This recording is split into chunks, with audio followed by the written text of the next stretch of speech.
love young women. Slayer. Between 21 and 25. 21. 21 and 20. You're 33. I'm 33 years old. It's been the best fucking experience. I think I know why. The best experience. Like, these women, typically very malleable, right?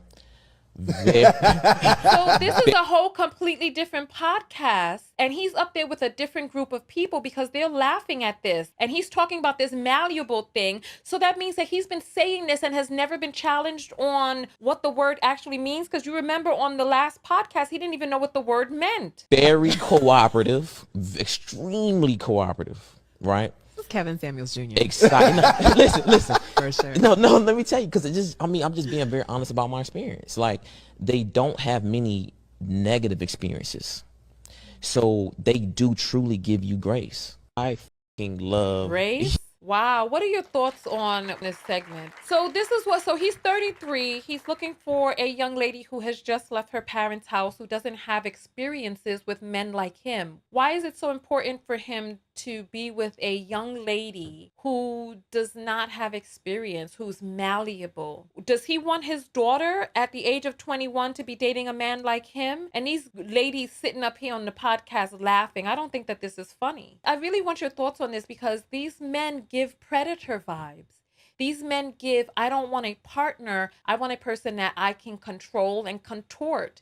And we've seen the reports of what happens to women who are in these power dynamic relationships. So the three biggest tenets that people use to determine the likelihood of abuse and what it is that they saw in the vast majority of cases of abuse was power imbalance. And many of these power imbalance comes from age imbalance, power because of their influence imbalance, money imbalance, which also leads into also the power imbalance, and racial imbalance. So when there are these huge imbalances, the situation becomes rife for abuse. And we have seen so many stories go viral of what these men do once they have all of that power. You know how the saying goes, power corrupts, and absolute power corrupts absolutely.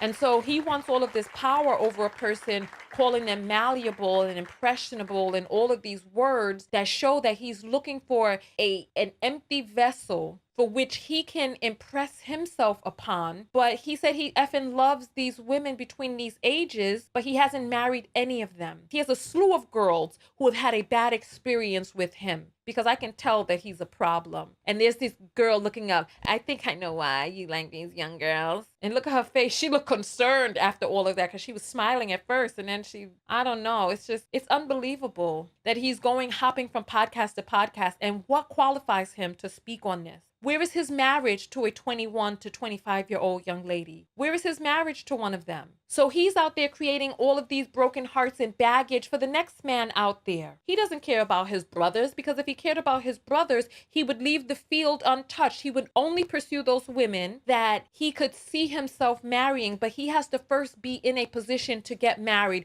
How much do you want to bet that this man is not ready to get married? If he is, prove me right or wrong. Come on to my matchmaking show, Matchmaking Monday. Come on, let's get you matched up, because apparently you out here in the streets. So you out here in these streets creating a slew of broken hearts, messing it up for the next man. And then not only that, if you're dating the 21-year-olds, who are the 21-year-old guys dating? Who are the 25-year-old guys dating? It's like, do you really care about your brothers? And you are depleting the field, mashing up these women for the next guy. Be a part of the live show with thousands of other viewers. Go to TonyaTKO.com/text and join the text notification squad and get a text whenever I go live. Support the show and yourself, and I'll see you on the next live broadcast.